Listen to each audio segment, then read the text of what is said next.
जय श्री कृष्णा जी सबको। जय श्री कृष्ण। अच्युतं केशवं कृष्ण दामोदरं रामनारायणं जानकी वल्लभम्।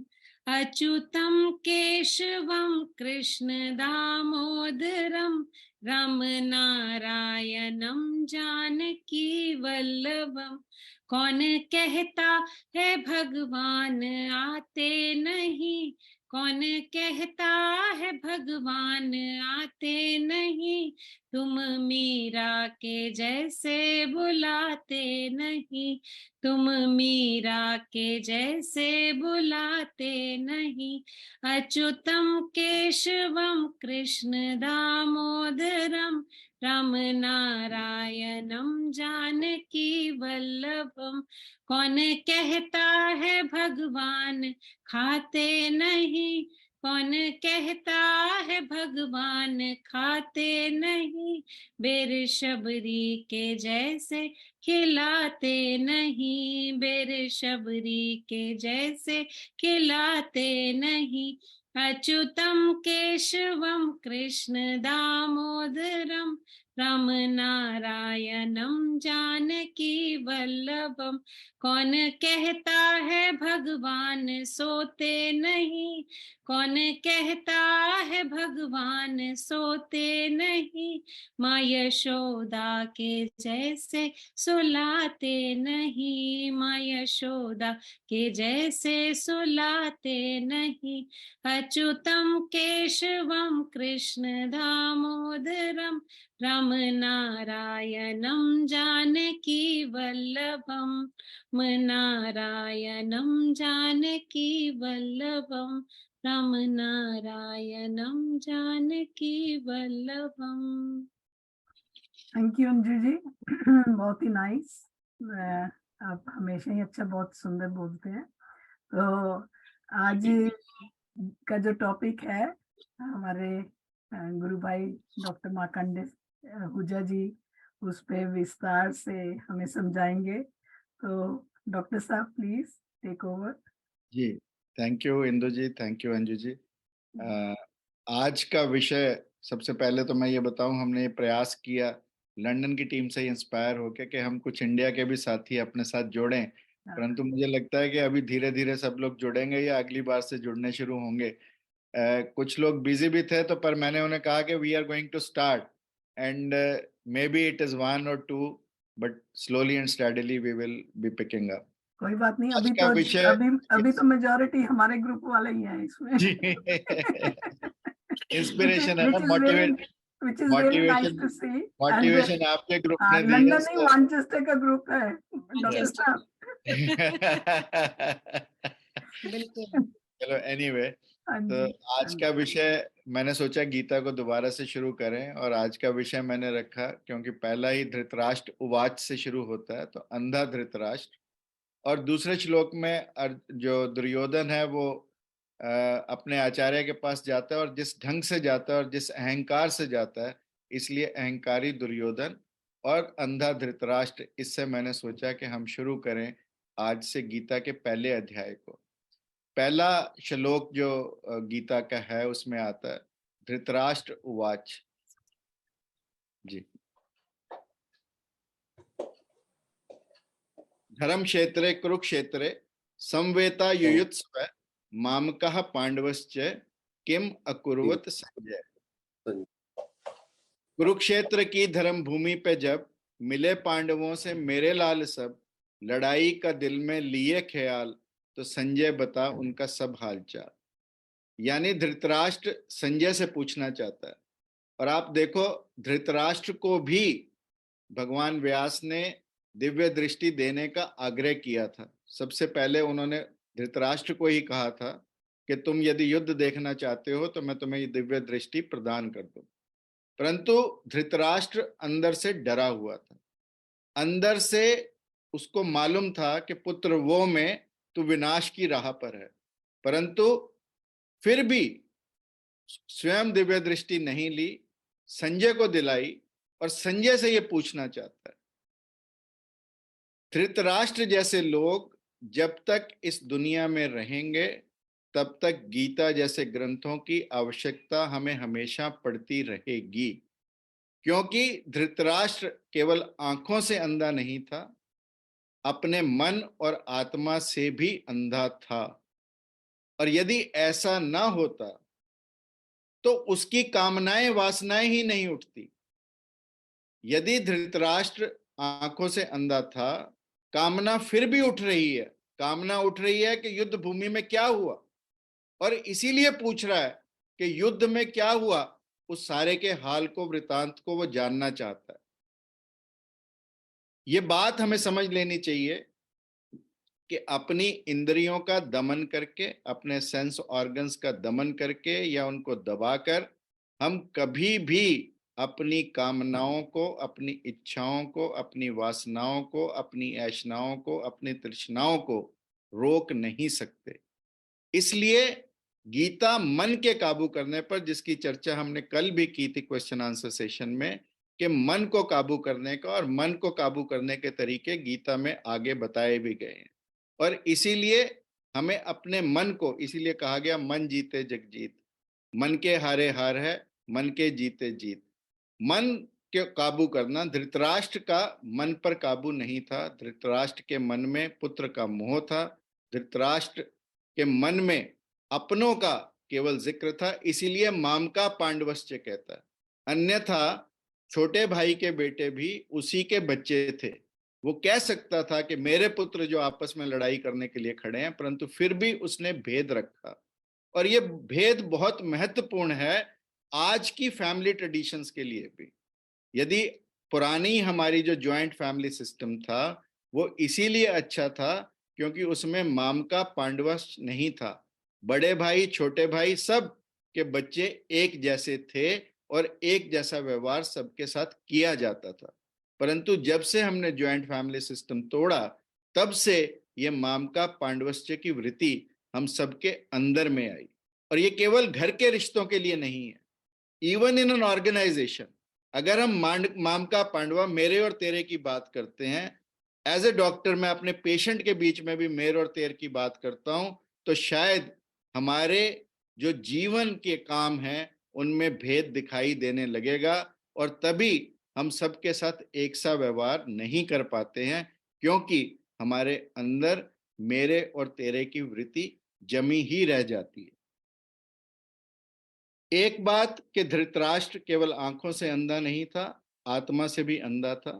और ऐसे अंधे व्यक्ति की संतति, जो आने वाली जनरेशंस हैं, वो भी अंधी ही होंगी, ये हमें मान लेना चाहिए। और इसीलिए धृतराष्ट्र के 100 पुत्र भी वैसा ही व्यवहार कर रहे हैं। यदि आप सबका व्यवहार देखें, चाहे दुर्योधन चाहे दुशासन, सबका व्यवहार वही है। वो आंख होते हुए भी, चमड़े की आंखें जरूर हैं, परंतु फिर भी अंधे हैं। इसीलिए जो भी हम महाभारत में उनका व्यवहार पढ़ते हैं, वो सारे का सारा व्यवहार, क्योंकि वो मन से अंधे हैं, वो आत्मा से अंधे हैं। तो दूसरी बात जो मैं कहना चाहता हूं कि अंधे व्यक्ति की संतति भी कहीं ना कहीं अंधी ही होगी। और पहली बात, धर्म क्षेत्र, धर्म क्षेत्र से पूछता है। धर्म क्षेत्र को वो इसलिए लगाना चाहता है धृतराष्ट्र यहां पर कि उसको ये भी डर अंदर से सता रहा है कि कहीं मेरे बेटे धर्म क्षेत्र के प्रभाव में आकर बदल ना जाएं और युद्ध ना करें, और कहीं फिर युधिष्ठिर राजा रह जाए और दुर्योधन राजा ना बन पाए। इसलिए धर्म क्षेत्र पर भी उसका महत्व है। और दूसरी बात, यदि आप सोचकर देखो कि उस समय के धर्म क्षेत्र में इतना बड़ा युद्ध हुआ, और वो भी कृष्ण की मौजूदगी में, यानी इतना महान व्यक्तित्व वहां पर मौजूद है और धर्म का वो क्षेत्र है, फिर भी वहां पर इतना बड़ा युद्ध हुआ, तो क्या कारण रहे होंगे। निश्चित रूप से आज जैसे हमने धर्म के क्षेत्रों को अधर्म का क्षेत्र बनाया, या जैसे आज अधर्म का बोलबाला है, वो केवल और केवल इसलिए कि धर्म के नाम पर लड़ना जस्टिफाई हो जाता है। इसलिए आज भी लोग धर्म के नाम पर लड़ते हैं। और मेरी बात मान लेना कि पूरी दुनिया में जितने भी युद्ध हुए हैं, 5000 से ज्यादा युद्ध पिछली सदी में हुए, वो सारे के सारे युद्ध केवल और केवल धर्म के नाम पर किए गए। क्योंकि धर्म की आड़ में लोगों को लगता है कि युद्ध करना जस्टिफाइड हो जाता है। और धर्म क्षेत्र में भी युद्ध क्यों होते रहे होंगे? क्योंकि व्यक्ति की, आखिरकार धर्म के क्षेत्र में है तो व्यक्ति, व्यक्ति के अंदर की जो युद्ध की पिपासा है, व्यक्ति के अंदर का जो पशु है, व्यक्ति के अंदर की जो ऐशनाएं हैं, वो व्यक्ति को, चाहे वो धर्म के क्षेत्र में भी जाए, यदि वो इच्छाएं, वो पशुता उसके साथ चलेगी, तो धर्म का क्षेत्र भी धर्म का क्षेत्र नहीं रहेगा। इसलिए पुनः बात वहीं आती है हमारी मनोवृत्तियों की, हमारी चित्त की वृत्तियों की, चाहे वो क्षेत्र धर्म का रहे या अधर्म का रहे। महत्वपूर्ण है कि हमारी चित्त वृत्तियां, हमारी मनोवृत्तियां वो कैसी हैं, और यदि वो अच्छी हैं तो जैसे लोग बार बार प्रश्न पूछते हैं कि क्या व्यक्ति को वैराग्य के लिए जंगल में जाना चाहिए, यदि व्यक्ति वही जाता है तो चाहे वो जंगल चला जाए चाहे पहाड़ चला जाए, वो लेकर वही वृत्तियां जाएगा। महत्वपूर्ण ये है कि कौन व्यक्ति किस क्षेत्र में है।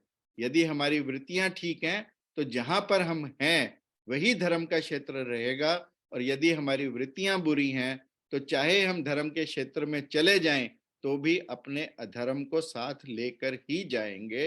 ये बहुत महत्वपूर्ण है हमें समझना धर्म क्षेत्र के बारे में।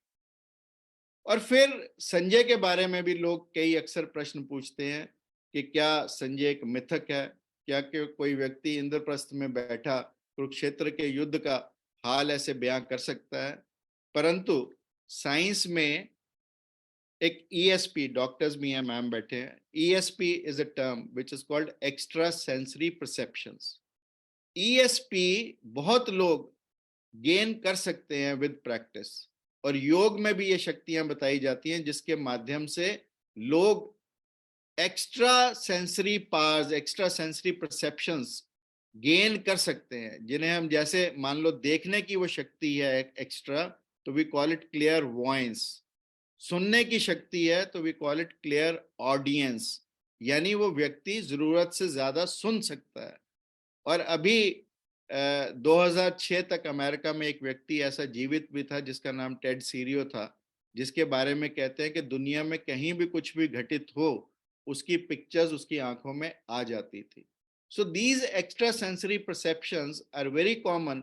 सो संजय एक ऐसा व्यक्ति था जिसके पास विशिष्ट शक्तियां थी, जिनको मैं ईएसपी कह रहा हूं, परंतु हम उसे किसी देवता की कैटेगरी में, किसी भगवान की कैटेगरी में रखना बड़ा मुश्किल है, क्योंकि संजय एक ऐसा व्यक्ति था जो दिव्य शक्तियों से, जिसको दिव्य शक्ति व्यास जी ने प्रदान की, और इसी दिव्य शक्ति के माध्यम से वो देख पाया और वो युद्ध का हाल सुना पाया। और ऐसी चीजें कई एक्सीडेंटल केसेस में भी देखी गई हैं। आई नो एक केस जिसके एक्सीडेंट के बाद आवाजें सुनने लगी जैसे रेडियो बज रहा हो, तो आफ्टर द एक्सीडेंट उसकी कैपेसिटी एक्सीडेंटली किसी रेडियो स्टेशन के साथ उसकी फ्रीक्वेंसी जुड़ गई, और जो रेडियो स्टेशन में आता था वो उस व्यक्ति को भी सुनाई देने लगा था। And if you read autobiography of a Yogi, उसमें भी उन्होंने यही कहा है कि body is like a transmitter, we should have the powers to catch because all the waves are around us. हमारे बीच में से ही रेडियो की तरंगें निकल रही हैं, टीवी की तरंगें निकल रही हैं। यदि हमारे सेंस ऑर्गन्स के पास वो एक्स्ट्राऑर्डिनरी पावर्स हैं तो we can also, like a TV catches the waves and we get the display, similarly we can also catch that display, we can also hear what a transistor or a radio can give us. So definitely Sanjay के बारे में आजकल खोज भी बहुत हो रही है। मैं आप लोगों को बताना चाहूं कि even Russia and America are on the research कि जैसे लोग स्पेस में भेजे जाते हैं, सपोज उनका कांटेक्ट टूट जाए और उनके पास कोई ट्रांसमीटर ना हो आपस में बात करने के लिए, तो वो तो पूरे आकाश में गुम ही हो जाए। तो now they are trying to develop people like Sanjay, जिनके अंदर clear voice, clear audience, clear science, ऐसी शक्तियां हो ताकि अगर उनका संपर्क टूट भी जाए तो वो संपर्क कर सकें, वो दूसरी चीजों को देख भी सकें। और मुझे लगता है कि आने वाले समय में जो इतना बिग डाटा और आर्टिफिशियल इंटेलिजेंस का समय आ रहा है, आते आते शायद कुछ देशों के पास संजय जैसे विशिष्ट व्यक्ति हों भी, जिनके पास ये पावर्स हों कि जो बिना यंत्र के स्वयं की कैपेबिलिटीज के साथ देख सकें। और योग ये बात हमेशा से कहता ही आया है कि हम प्रत्येक व्यक्ति के अंदर मानव से महामानव बनने की क्षमताएं हैं, केवल उन शक्तियों को, उन क्षमताओं को जगाने की आवश्यकता है। और ये बात लेटली स्वामी विवेकानंद ने, महर्षि अरविंद ने, महर्षि रमन, सब लोगों ने इसको डिटेल में बताया कि कैसे हम इन एक्स्ट्रा ऑर्डिनरी शक्तियों को अपने अंदर पैदा कर सकते हैं। अन्यथा आप देखो, जो अगर हमारे अंदर सब कुछ ना हो तो बच्चे को रोना कौन सिखाता है, बच्चे को हंसना कौन सिखाता है? बच्चा जब पैदा होता है तो सबसे पहला उसका रिफ्लेक्स क्या है? माँ के स्तन की तरफ जाता है, माँ की ब्रेस्ट की तरफ जाता है, ऑटोमेटिकली टर्न लेता है। कौन सिखाता है? वेल एक इंडियन ओशन में है, एक पैसिफिक ओशन में है, they can talk to each other. Siberia से बर्ड्स इंडिया में आते हैं, they come in Sultanpur lake very close to us. उनका जीपीएस कहां पर है? So all these in fact powers are inbuilt in us. We need to realize those powers, and if we can realize those powers and we can develop those powers, we can also be like Sanjay or such individuals having ESPs, meaning thereby extra sensory perceptions. So therefore we need to understand Sanjay also being a scientific individual, being an individual who had those extra powers, and being an individual who could detail everything sitting at Indraprasth, what is happening in Kurukshetra, he could tell that. So Sanjay को भी समझना हमारे लिए उतना ही महत्वपूर्ण है। दूसरा श्लोक, दृष्ट्वा तु पांडवानिकम व्यूढ़म दुर्योधना तदा आचार्यम उपसंगम्य राजा वचनम अब्रवीत। अब ये महत्वपूर्ण है समझना कि पांडवों की सेना को देखकर, पांडवों की मिलिट्री फॉर्मेशन को देखकर दुर्योधन अपने आचार्य के पास जाता है, परंतु किस फॉर्म में जाता है? राजा के रूप में जाता है। और अपने आचार्य के पास यदि हमें जाना हो तो ये अपना राजापन, अपने ठाठ, अपने बाट, अपनी पद, अपना पैसा, अपनी प्रतिष्ठा सब छोड़कर एक समर्पित भाव के साथ अपने आचार्य के पास, अपने गुरु के पास यदि हम जाते हैं तो ही हम कुछ पा सकते हैं। दुर्योधन अपने आचार्य के पास जाता है परंतु राजा के रूप में, और यही उसके अहंकार को दर्शाता है। परंतु एक बात दुर्योधन की भी मैं आपको बताना चाहूंगा कि दुर्योधन जब सेनाओं की व्याख्या करने लगता है तो पांडवों की सेना की व्याख्या पहले करता है और प्रशंसा के रूप में करता है। आप देखें, दुर्योधन नीचता के काम कर सकता है, दुष्ट काम कर सकता है, परंतु दुर्योधन के अंदर इंफीरियॉरिटी कॉम्प्लेक्स यानी हीन ग्रंथि नहीं है। क्योंकि जो व्यक्ति हीन ग्रंथि से पीड़ित होगा, इंफीरियॉरिटी कॉम्प्लेक्स से पीड़ित होगा, वो पहले अपनी श्रेष्ठता की बात करेगा, अपनी अच्छाइयों की बात करेगा, अपने गुणों की बात करेगा। दूसरे के गुणों की बात वही व्यक्ति कर सकता है जो हीन ग्रंथि से या इंफीरियॉरिटी कॉम्प्लेक्स से पीड़ित ना हो। और दुर्योधन बुरा होने के बावजूद भी is not suffering from inferiority complex, and this is very important to understand a fact कि दुनिया में अच्छे और बुरे लोग हमेशा रहे हैं। तब भी बुरे लोग थे, आज भी बुरे लोग हैं, तब भी अच्छे लोग थे, आज भी अच्छे लोग हैं। परंतु फर्क कहाँ है? फर्क यहाँ पर है कि उस समय के बुरे लोग भी हीन ग्रंथि से पीड़ित नहीं थे, इंफीरियॉरिटी कॉम्प्लेक्स से पीड़ित नहीं थे। आज अच्छे से अच्छा व्यक्ति भी हीन ग्रंथि से, इंफीरियॉरिटी कॉम्प्लेक्स से पीड़ित है। इसलिए आज और तब में फर्क है। अन्यथा अच्छे और बुरे लोग तब भी थे और अच्छे और बुरे लोग आज भी हैं। तो दुर्योधन का अपने आचार्य के पास जाना इस बात को दर्शाता है, राजा के रूप में जाना, कि युद्ध सिर पर खड़ा है परंतु दुर्योधन अपना अहंकार छोड़ने के लिए तैयार नहीं है, पूर्ण रूप से अपने अहंकार का प्रदर्शन करता है। और यदि मैं अहंकार की बात करूं तो अहंकार ही एक ऐसा अवगुण है जो अच्छे से अच्छे, महान से महान व्यक्ति को नीचे गिराने में देर नहीं लगाता।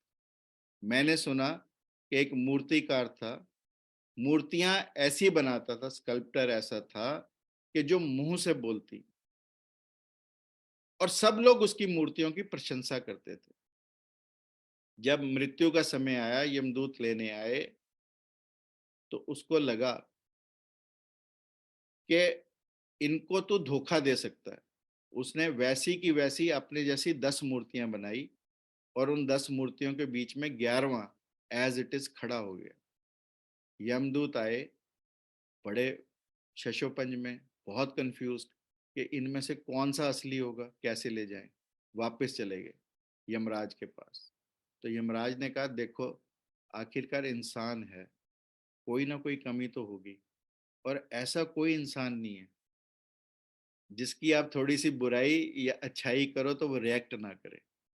तुम नीचे जाओ, वहां पर जाकर एक छोटी सी कहो कि बाकी सब तो बहुत बढ़िया बनाया, पर एक छोटी सी गलती कर गया। और जैसे ही तुम कहोगे छोटी सी गलती कर गया, उसके अहंकार को ठेस पहुंचेगी। और यमदूतों ने जाकर वहां पर यही किया कि वाह, मूर्तियां तो इतनी सुंदर बनी है, और यदि वो मिल जाए तो मैं उसे बता दूं कि एक छोटी सी गलती है, अन्यथा मेरा मन करता है कि मैं उसके पांव छू लूं। जब उसने सुना कि छोटी सी गलती, फट निकला उसमें से, बता कौन सी गलती। उसने कहा, आजा बेटे, तेरी इंतजार थी।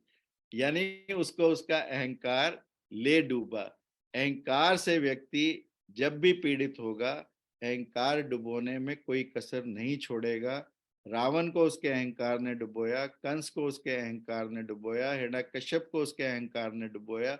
यानी जितने भी लोग बड़े हुए, वो सब एक अहंकार की वजह से बिल्कुल अपनी दुनिया में समाप्त हो गए। कोई उनका नाम लेने वाला भी नहीं पड़ा। और जीवन में हम या तो अहंकार से जी सकते हैं, या विनम्रता से जी सकते हैं, या हम संघर्ष से जी सकते हैं, या हम समर्पण से जी सकते हैं। और यदि हम संघर्ष करेंगे तो मुश्किल हमारा रास्ता होगा, और यदि हम समर्पण भाव से चलेंगे तो हमारा रास्ता बहुत आसान होगा। दो तिनके बहती नदी में हो, एक तिनका बहाव के साथ बहे, और एक तिनका ऐसा कि जो अड़ के खड़ा हो जाए कि मैं नदी को रोक के रहूंगा। ना वो नदी को रोक पाएगा, ना नदी को पता लगेगा कि कोई उसको रोकने का प्रयास कर रहा है। बह वो भी जाएगा, परंतु जो समर्पण भाव से, जो नदी के बहाव के साथ बह रहा है, he is enjoying the journey. और जो संघर्ष कर रहा है, वो पहुंचेगा तो वहीं, परंतु अपने जीवन में कठिनाइयों को लेकर, अपने जीवन में दुखों को लेकर, अपने जीवन में कष्टों को लेकर, अपने जीवन में संताप को लेकर वहां पहुंचेगा। जाएंगे नदी के साथ दोनों समुन्द्र में, परंतु एक संघर्ष के रास्ते जाएगा, एक समर्पण के रास्ते जाएगा। अब महत्वपूर्ण हमारे लिए है, सोचना हमारे लिए महत्वपूर्ण है कि हम कौन सा रास्ता चुनना चाहते हैं। ये हमारे लिए बहुत महत्वपूर्ण है। और जब तक हमारा अहंकार रहेगा, एक बात समझ लेना, कि तब तक भगवान का उतरना हमारे भीतर, भगवान का दर्शन होना, भगवान की समझ आना कभी भी जीवन में हो नहीं सकता।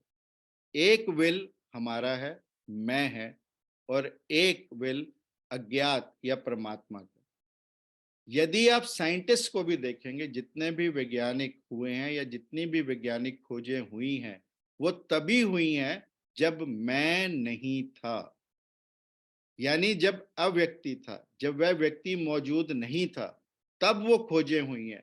Take the example of madam Curie. Whole night she was into solving a problem. Midnight, after getting tired, she sleeps. थक जाती है, सो जाती है। सुबह उठती है, देखती है कि वो प्रश्न हल हुआ है। किसने किया? दरवाजे देखे बंद थे, घर में कोई और था नहीं, नौकर चाकर उसको सॉल्व कर नहीं सकते, हैंडराइटिंग भी उसकी है। तब उसने पाया कि गहरे में जब वो थक हार के चली गई, सो गई, जब उसने अपनी चेष्टा समाप्त कर दी, तो वो जब जुड़ी तो उसका मन उस अचेतन से जुड़ा, अचेतन मन अचेतन से जुड़ा, पूरी सृष्टि से जुड़ा। तो वो जवाब आया, वो उठी, उसने लिखा, जवाब सॉल्व किया, वो सो गई और सुबह उसने पाया कि सवाल किया किसने, उसी ने किया। परंतु किसने कराया? जब उसने अपनी चेष्टा समाप्त कर दी, जब उसने अपनी मैं को समाप्त कर दिया कि मैं नहीं कर सकती थी, करने वाला कोई और है।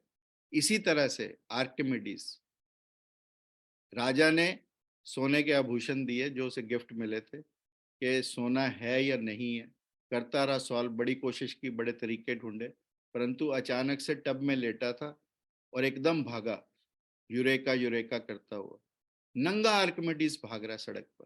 किसी ने कहा कपड़े तो पहन ले, उसने कहा ध्यान में ही नहीं आया कि कपड़े भी पहन ले, क्योंकि वो नंगा आर्किमिडीज नहीं भाग रहा था, नंगा वो ए व्यक्ति जिसका मैं समाप्त हो गया था, जिसका चेतन अज्ञात से जुड़ गया था, जिसमें अज्ञात का विल आ गया था, मैं समाप्त हो गई थी, स्वयं समाप्त हो गया था, उस व्यक्ति ने लॉज ऑफ बुएंसी की खोज की। यानी जितने भी, whether you take the life of Newton, you take the life of Edison, एग्बेस्टन, all the scientist ultimately have admitted the fact कि जो कुछ उन्होंने जीवन में पाया या जो कुछ वो मानवता को दे पाए, वो उन्होंने नहीं दिया, वो दिया किसी और ने, उसका प्रसाद था, उसका ग्रेस था, उतरा उनके माध्यम से। इसीलिए यदि आप ध्यान देंगे तो हमने वेदों को अपौरुष्य कहा। अपौरुष्य का मतलब ये नहीं कि किसी पुरुष ने नहीं लिखे, किसी के माध्यम से उतरे, वो व्यक्ति वहां पर मौजूद नहीं था, वो व्यक्ति अव्यक्ति हो गया, यानी उसका मैं समाप्त हो गया, उसका अहंकार समाप्त हो गया और परमात्मा का प्रवेश उसके माध्यम से हो गया। अन्यथा कुरान की आयतें, अनपढ़ था मोहम्मद, उसके माध्यम से उतरी। सिमिलरली हमारे वेद भी हम कहते हैं अपरुष्य है, यानी कोई पुरुष के, पुरुष नहीं, ऐसा नहीं कि किसी ने नहीं लिखे, पर उसके माध्यम से लिखे, उस समय वो व्यक्ति मौजूद नहीं था। ये अहंकार के बारे में समझना बहुत महत्वपूर्ण है कि यदि हम अपने अहंकार को समाप्त करेंगे, मैं को समाप्त करेंगे, तभी हम प्रभु की प्राप्ति कर सकते हैं, तभी हम प्रभु के प्रवेश का मार्ग खोल सकते हैं, तभी हम प्रभु के बताए रास्ते पर चल सकते हैं। ये मैं एक बहुत बड़ी अड़चन है और ये मैं ही महाभारत के युद्ध का कारण था। यदि ये मैं ना होता तो ये शायद महाभारत का युद्ध नहीं होता। मैं, मेरे पुत्र, मैं दुर्योधन, अन्यथा ये नहीं होता, बिल्कुल नहीं होता। पांडवों ने तो केवल 5 गांव मांगे थे और 5 गांव भी देने से इनकार कर दिया। भगवान कृष्ण अंत तक युद्ध को रोकने का प्रयास करते रहे, प्रयासों में किसी के भी कोई कमी नहीं थी, परंतु फिर भी ये युद्ध हुआ। ये युद्ध हुआ तो केवल और केवल धृतराष्ट्र और दुर्योधन जैसे लोगों की मैं के चलते, और यदि ये मैं ना होती तो शायद ये युद्ध नहीं होता।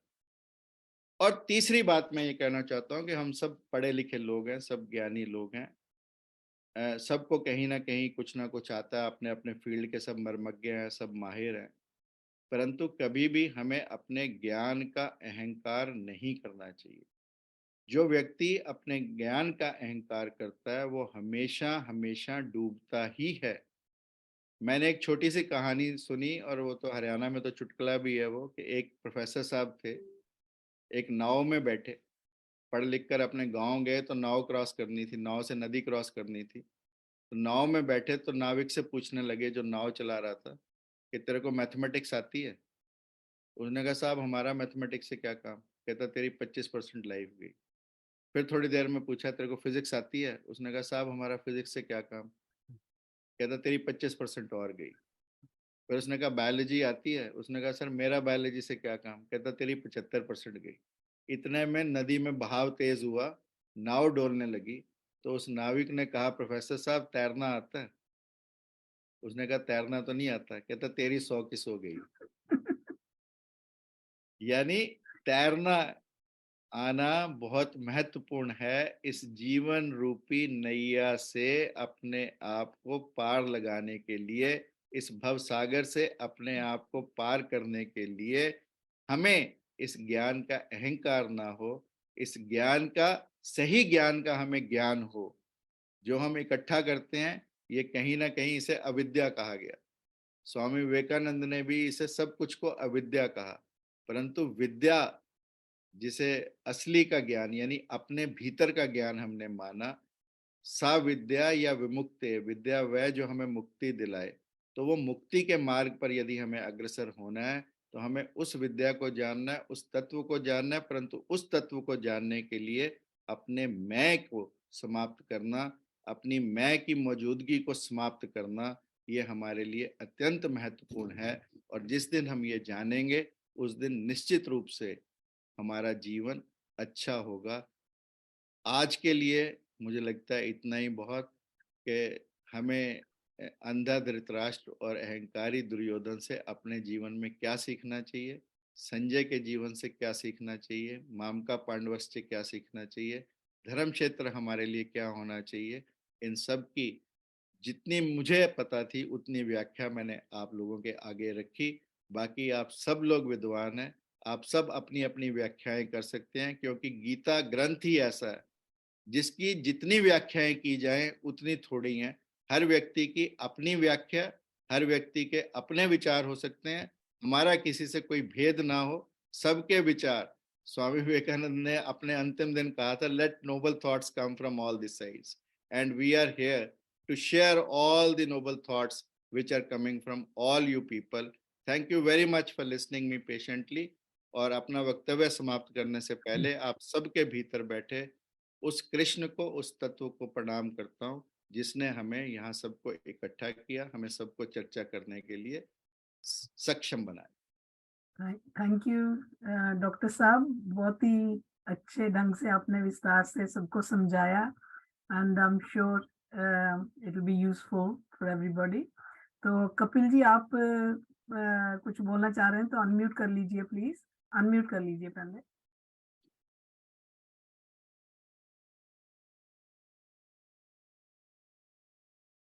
आवाज नहीं आ रही? आपकी आवाज नहीं आ रही। म्यूट हुआ है क्या? अभी भी नहीं आए, अभी भी आवाज नहीं आ रही कपिल जी आपकी।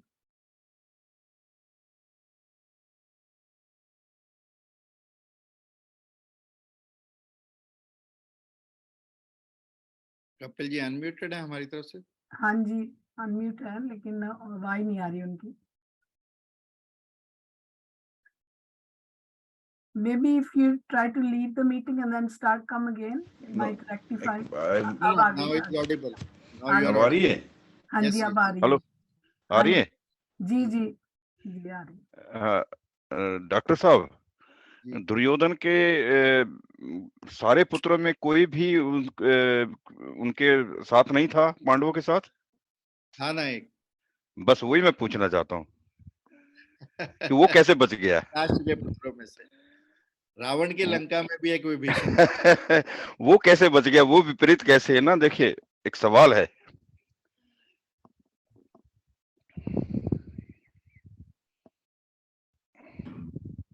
अभी बंद मत कर। आवाज नहीं आ रही सर आप? मुझे आ रही सर। हाँ, अब आ गई आप। वो पूछ रहे हैं डॉक्टर साहब कि वो कैसे बच गया है। वो कैसे बच गया? पिता भी और सारे सब कुछ वो एक ही कैसे रह गया? कल हमने चर्चा की थी ना सर संस्कारों की, और इंदिरा जी ने भी बताया था, जानाति धर्मम नाचम प्रवृत्ति, कि सब कुछ पता होने के बाद भी व्यक्ति की प्रवृत्ति के ऊपर महत्वपूर्ण है। और इसीलिए मैंने पहले चित्त वृत्तियों की और मनोवृत्तियों की चर्चा आप लोगों से की, कि यदि हम हमारी वृत्तियों के साथ जहां भी जाएंगे, यदि सद्वृत्तियों के साथ जाएंगे तो अधर्म का क्षेत्र भी हमारे लिए धर्म का क्षेत्र है, और यदि हम बुरी वृत्तियों के साथ जाएंगे तो धर्म का क्षेत्र भी हमारे लिए अधर्म का क्षेत्र होगा। और वृत्तियां हमारी संसारिक हों तो चाहे हम जंगल में चले जाएं, चाहे हम पहाड़ पर चले जाएं, वहां पर भी जाकर वैसा ही संसार बनाएंगे। ऐसी चर्चा कल हमने काफी डिटेल में की थी, तो उसकी आप रिकॉर्डिंग देखेंगे तो it will be very clear to you. Okay sir, thank you. Manju ji unmute कर लीजिए। मंजू जी, आप कुछ बोलना चाह रही हैं तो अनम्यूट करिए पहले। अभी अभी आप म्यूट पे हैं मंजू जी। उनको Okay. शायद ना हमारी आवाज जा रही है ना उनकी हमारी। हमारी तो जारी होगी, हो सकता नहीं जा रही, जो नहीं वो अनम्यूट कर रही।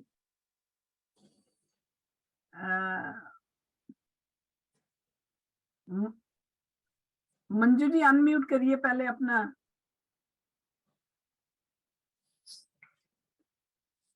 हाँ, इसका इसका उत्तर डॉक्टर साहब मेरे विचार से थोड़ा सा और भी मैं ऐड करना चाहती हूँ श्योर कि श्योर। केवल माता पिता के संस्कार ही नहीं होते, अपने परिवार के दादा नाना नानी दादी इनके संस्कार भी होते हैं और गुरुओं के संस्कार भी पड़ते हैं।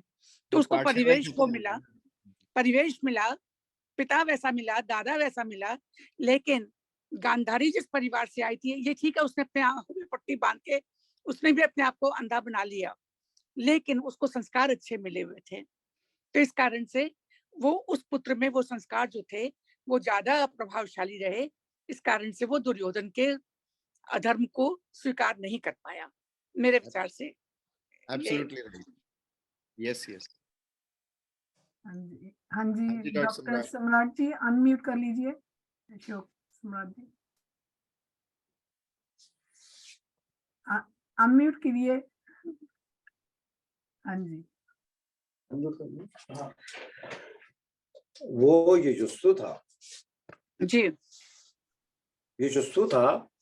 जब द्रुत क्रीड़ा के अंदर भी उसने, he is the only one जिसने अपोज किया था।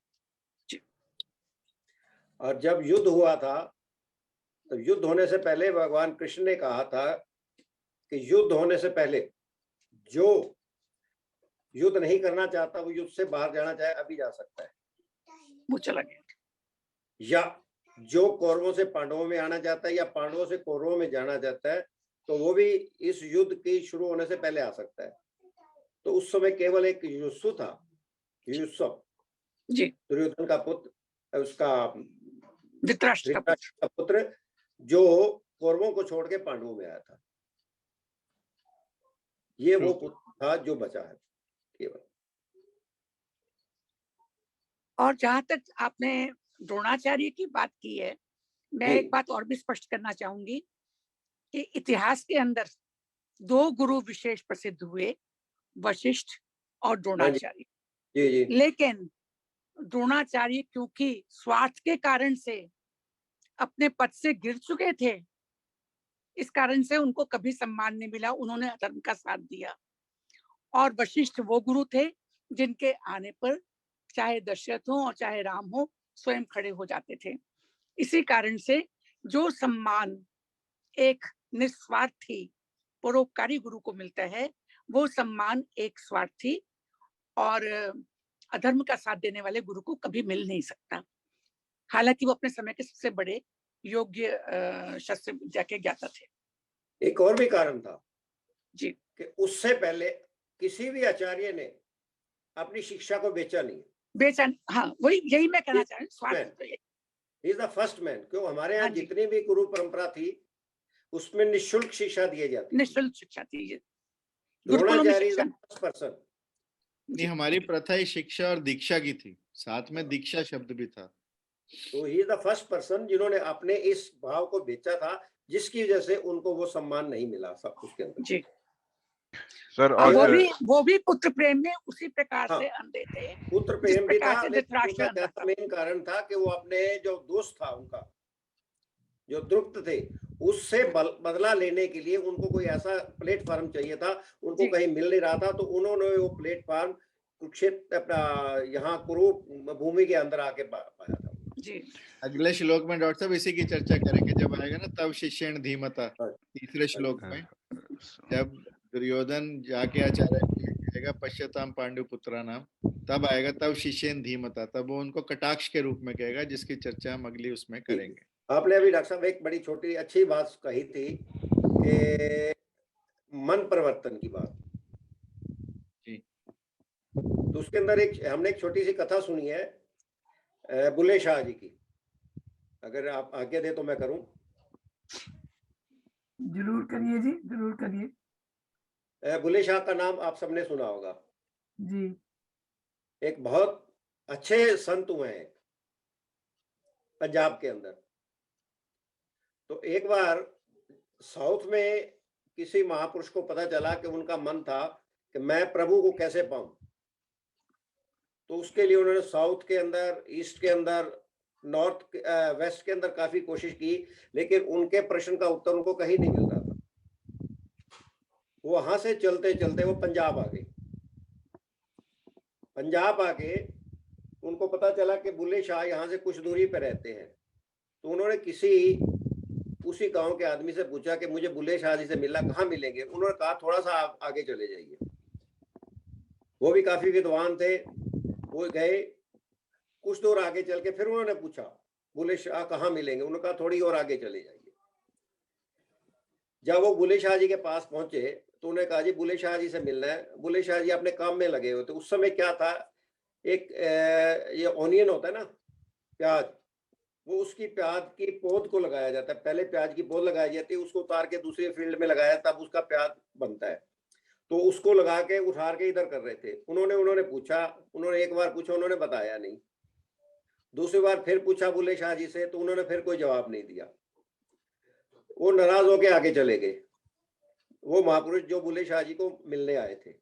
आगे जाके उन्होंने फिर किसी से पूछा, मुझे बुल्ले शाह जी से मिलना है, मैंने बहुत नाम सुना है और बहुत बड़े संत हुए हैं कहा गया अपने समय के। तो उन्होंने कहा जी आप पीछे बुल्ले शाह जी अभी तो मिल गए। कहते कहाँ? कहते वहां आप उनसे बात कर रहे थे, मैंने आपको देखा है। कहते क्या वो बुल्ले शाह जी है? कहते हाँ। कहते मुझे तो उनमें कोई ऐसी संत वाली बात नहीं लगी। मैंने उनसे 3 बार पूछा, उन्होंने मेरी किसी बात का जवाब नहीं दिया। तो उनको लगा हो सकता है मुझसे कोई गलती हो गई हो। वो दोबारा वापस आते हैं, आगे बुल्ले शाह जी से कहते हैं कि मैं आपको पहचान नहीं पाया, उसके लिए मैं माफी मांगता हूं आपसे।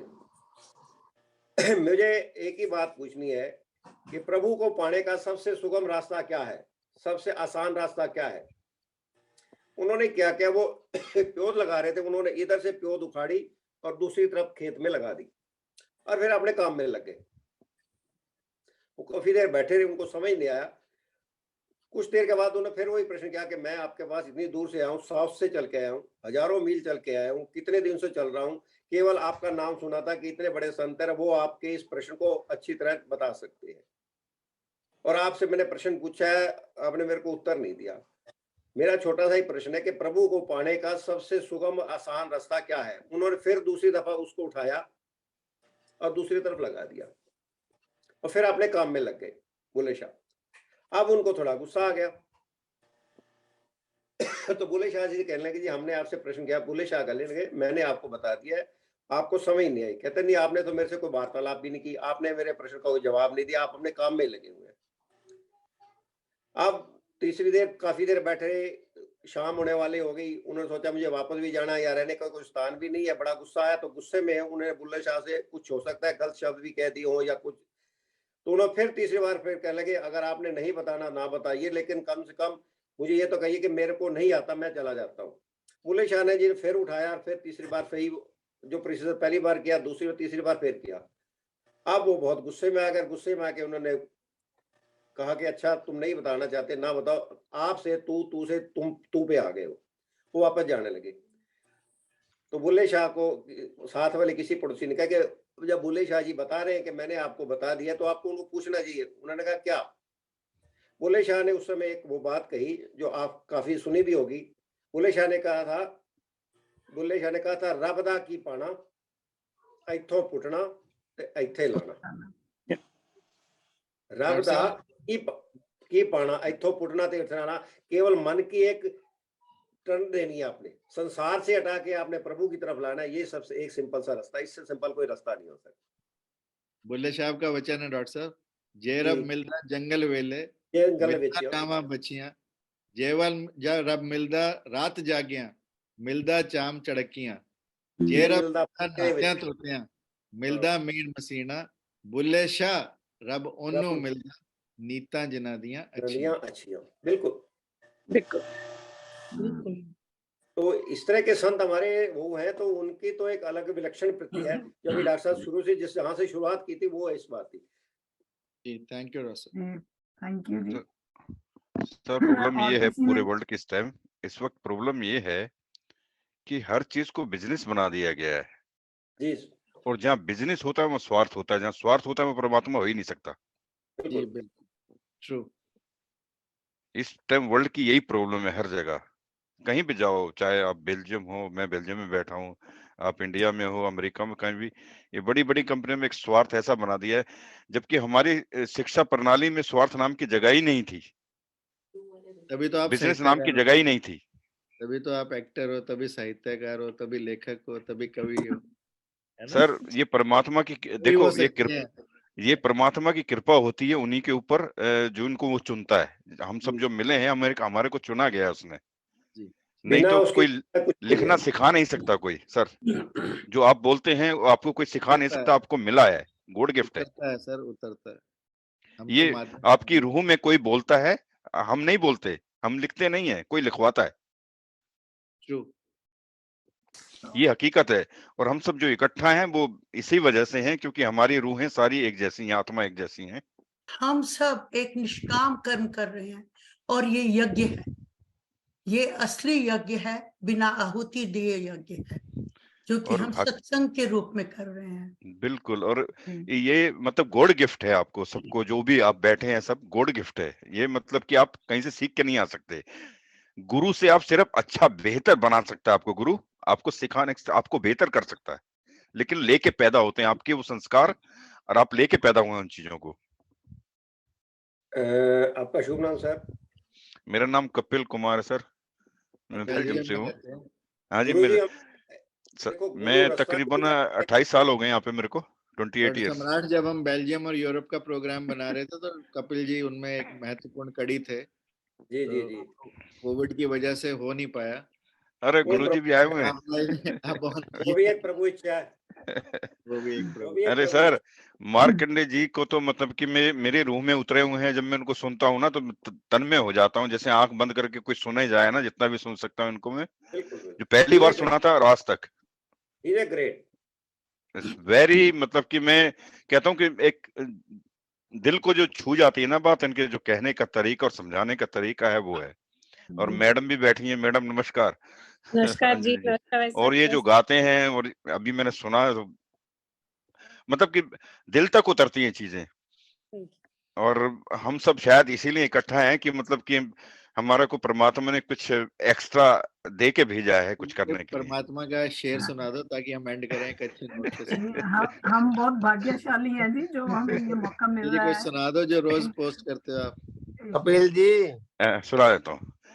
कपिल जी, हाँ जी, अरे डॉक्टर कामराज, एक आवाज आ रही है मेरी? हाँ बिल्कुल आ रही है। अरे गुरु जी सुनिए, मैंने जिंदगी का जो फलसफा है 5 लाइनों में समाने की कोशिश की थी, लिखा था, जो मेरे बहुत करीब है। बचपन था नादानी थी, बचपन था नादानी थी, पग पग पर हैरानी थी, दीवानों से फिरते थे कैसी मस्त जवानी थी। बचपन था नादानी थी, पग पग पर हैरानी थी, दीवानों से फिरते थे कैसी मस्त जवानी थी। चुस्ती में फिर सुस्ती आई, चुस्ती में फिर सुस्ती आई, उम्र तो ढलती जानी थी। चुस्ती में फिर सुस्ती आई, उम्र तो ढलती जानी थी, 2 रोजा मेहमान थे हम, 2 रोजा मेहमानी थी। आए, ठहरे, लौट गए, इतनी सिर्फ कहानी थी। आए, ठहरे, लौट गए, इतनी सिर्फ कहानी बहुत थी। सुंदर, बहुत सुंदर, बहुत सुंदर, बहुत सुंदर, बहुत बढ़िया। वेरी तो नाइस। पांच लाइन की जिंदगी है सिर्फ। बिल्कुल पूरी जिंदगी की कहानी बता दी आपने। Once you are over 50, then you come to know this one, that you are on that down track. बहुत अच्छा, बहुत बढ़िया। बहुत सुंदर। बहुत बढ़िया। मैं सर को कहता, मैं निगाहें देखकर इंसान को पहचान लेता हूँ, मैं निगाहें देखकर इंसान को पहचान लेता हूँ, करता वही हूँ जो दिल में ठान लेता हूँ। मैं निगाहें देखकर इंसान को पहचान लेता हूँ, करता वही हूँ जो दिल में ठान लेता हूँ, और जिसकी सदा सुन लेता है मेरा दिल, उसको अपना दोस्त मान लेता हूँ। वाह वाह वाह, वेरी नाइस, वेरी नाइस। बहुत बढ़िया। बहुत जिसकी बातें मेरी रूह तक पहुंच जाए वही मेरा दोस्त है। बहुत अच्छा, बहुत सुंदर, बहुत सुंदर। कोई डिस्क्रिमिनेशन नहीं, कोई कुछ नहीं, बड़ी क्लैरिटी। अरे सर क्या करे, और अगर ये सामने बैठे हो तो मैं सुनाना नहीं चाहता, मैं सुनना चाहता हूँ सिर्फ। अगर मार्कंडेय जी सामने बैठे हो तो मैं कहता हूँ मैं सुनूं सिर्फ। मैं आप लोगों को सुनना चाहता हूँ। मुझे सुनने का नहीं, वैसे भगवान ने डॉक्टर इसीलिए साहब 2 तो काम दिए हैं, सुनना एक- चाहिए ज्यादा, बोलना डॉक्टर चाहिए। साहब का तो एक एक शब्द मोती की तरह है, और आजकल की जो रियलिटी है उसको शो करता है। दुर्योधन की पर्सनालिटी का जो कॉम्प्लेक्स वगैरह बताया है वो आज की जिंदगी में आप हर जगह खुद देख सकते हैं। बहुत ही अरे देखिए, सुंदर ढंग से बताया। मैं कुछ एक गजल मैंने लिखी थी सर, अब तो आपने मेरे को छेड़ दिया। आप छिड़ो मत ना, अभी बहुत प्रोग्राम हो रहे हैं। सफर लंबा है। हाँ, कोई बात नहीं, सिर्फ अध्यात्म की बात नहीं, ये भी बात होनी चाहिए। नहीं इसमें कोई ये ध्यान प्रॉब्लम के ऊपर है। मैं कोई ऐसी गजलें, मतलब मेरी तो नहीं। खैर प्रेम के ऊपर बहुत लिखता हूँ, और चीजों पे भी लिखता हूँ, दुनिया की तकलीफों पे भी लिखता हूँ। एक बात बताओ, तो प्रेम बिना अध्यात्म के हो सकता है क्या? नहीं हो सबसे बड़ा सकता तो है। अध्यात्म ही और नहीं है। सबसे बड़ा प्रेमी तो कृष्ण भगवान, उससे बड़े प्रेमी तो कोई हुआ ही नहीं। नहीं तो मैंने नहीं, ये तो एक मैंने लिखा था कि लड़ाइयाँ क्यों होती है इंसान की जिंदगी में, उसके ऊपर लिखा था कि लड़ाइयाँ क्यों होती है, एक दूसरे से लड़ते क्यों हैं लोग। तो कहाँ से शुरू होती है बात उसने कही नहीं होती, ऐसे ही शुरू होती है लड़ाइयाँ। बात उसने कही नहीं होती, फिर कहा सुनी नहीं होती। वाह, बात उसने कही नहीं होती, फिर कहा सुनी नहीं होती। जला तो दे अपना घर, ऐसे तो रोशनी नहीं होती। वाह, जला तो दे अपना घर, ऐसे तो रोशनी नहीं होती। फिर क्यों करते हैं हम वही बातें जो करनी नहीं होती। वाह, फिर क्यों करते हैं हम वही बातें जो करनी नहीं होती। सच के पहलू में झूठ होता है, सच के पहलू में झूठ होता है। बात हर एक सही नहीं होती, बात एक हर एक सही नहीं होती। और काबू में रखते हम जुबानें तो मोहब्बतों में कमी नहीं होती। वाह, वाह, वाह, वाह। काबू में रखते जुबानें तो मोहब्बतों में कमी नहीं होती। यही लड़ाई की जड़ है। जुबान पे काबू रख ले तो लड़ाई नहीं होगी। बिल्कुल सही बात है, बिल्कुल ठीक। बिल्कुल। आजकल देखो जिसको कैसी कैसी बातें करते हैं, फिर वो खबरें चलती हैं, लड़ाई झगड़े। देख, जुबान पे काबू रखना है तो मतलब 100 आदमियों को जीत सकते हो, अगर इस पे रख सकते हो तो। बिल्कुल बिल्कुल सही। मैं सोच रहा था, मैं आज अंजू को ये कह रहा था कि भाई हमें ना गीता के साथ साथ म्यूजिक भी ऐड करना चाहिए, तो तू बीच बीच में बताना करिए कि करिए। जैसे जो जुड़ता हुआ भजन हो। तो मेरे को लगता है कि भजन के साथ साथ ये शायरी भी रखनी पड़ेगी। रखिए सर, रखिए, कोई बात नहीं, कोई बात नहीं। I am with you. बहुत अच्छे। और इस काम में परमात्मा ने मेरे को चुना है, तो मुझे मतलब कितना अच्छा लगेगा कि श्योरली, मतलब मैं आपने मेरे को आपको जोड़ा दे दूंगा ना पहले, तो उसी से रिलेटेड आप पोएम सुनाना, है ना? है। बिल्कुल बिल्कुल। अब जो इतनी जो किताबें इन्होंने लिख कहा कि भी डॉक्टर साहब ने तो जो आज का विषय था वो बता दिया। 2-4 शेर और कह दीजिए तो महफिल और रंगीन हो जाएगी। गिले शिकवे रुसवाई बहुत है, इस कारण तन्हाई बहुत है। वाह, गिले शिकवे रुसवाई बहुत है, इसी कारण तन्हाई बहुत है। बनाने को मुकम्मल दर्द मुझको, तेरे यादों की परवाही बहुत है। वाह, अब मैं क्यों किसी से भला रिश्ता बनाऊं, तेरी मुझसे सनासाई बहुत है। वाह, वाह। जान पहचान बहुत है। हमारी नहीं है। तो सर बहुत है, ये तो चलता रहेगा। और मेरे ख्याल से पार्ट पार्ट करते रहे। 6 किताबें लिख चुका हूँ इस चीज में, सर को पता है। और कुछ लघु कथाएं भी लिखी हैं। जो लास्ट 2 और लाइंस ऑफ रब्बी रजा विच रहना से। हाँ जी। नहीं, ऐसे नहीं याद मुझे। अच्छा ठीक है, ओके। पढ़नी पड़ेंगी किताबें अब वो। नहीं, सच्ची नहीं, सीरियसली मैं पढ़नी पड़ेंगी। आपकी किताबों का नाम क्या है? मेरी सबसे पहली थी इश्क मुकम्मल।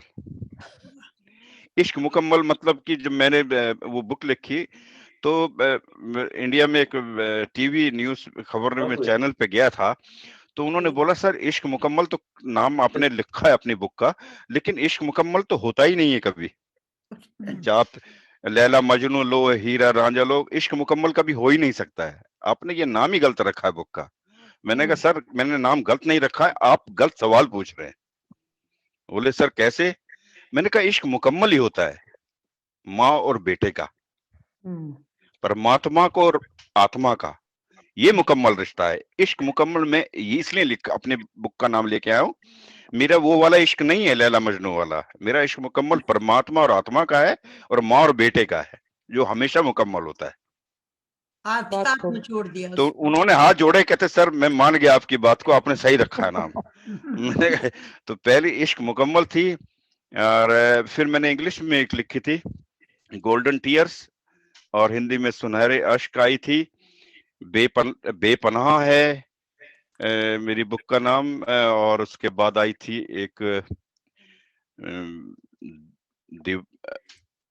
अभी एक आई है पलवशा, और उससे पहले एक और आई थी कि मतलब कि मैं भी दिखा देता हूँ आपको। गूगल सब बता देगा। एक बार ही डालेंगे। जिंदगी है शायराना, जिंदगी है शायराना। ऑलराइट। तो मतलब अब मारेंगे कपिल कुमार .be मारेंगे तो मेरा आ जाएगा सब फलसफा। Oh that, thank you. Kapil Kumar Google .be। में एक बार ही नाम डालेंगे सब आ जाएगा। हाँ, Kapil Kumar .be he Belgium मेरी साइट है। और आपने बहुत अच्छा काम दे दिया, घर बैठ करके पढ़ो। नहीं नहीं नहीं नहीं, मैं आपको बहुत बुक भेज सुंदर। दूंगा। आप हमारा कहाँ पे हैं? हमारा आप तो यूके में है ना? आप तो यूके में? मैनचेस्टर में, यूके में। हाँ, अरे यूके में तो तेजेंद्र शर्मा है हमारे भैया। अरे मैं बहुत अच्छी तरह जानती हूँ उनको। वो अभी आज ही वापस आए हैं दिल्ली से। अच्छा। इंडिया गए हुए थे। उनकी मम्मी का 90th बर्थडे था, उसको मनाने के लिए गए थे। और आज उनकी फ्लाइट वापसी 23 है ना, आज 23 को उनकी वापसी थी। उनकी मुलाकात मेरे साथ प्लेन में हुई थी जब हम इंडिया से आ रहे थे। उसके बाद उन्होंने मुझे अपनी बुक्स भी गिफ्ट करी थी। अरे मैडम, मैं मई में एक प्रोग्राम करने वाला हूँ यहीं पे बेल्जियम के अंदर। तो मैं इनवाइट करूंगा मार्कंडे साहब को भी, सबको। हम करने वाले हैं एक प्रोग्राम, बहुत अच्छा करने वाले हैं।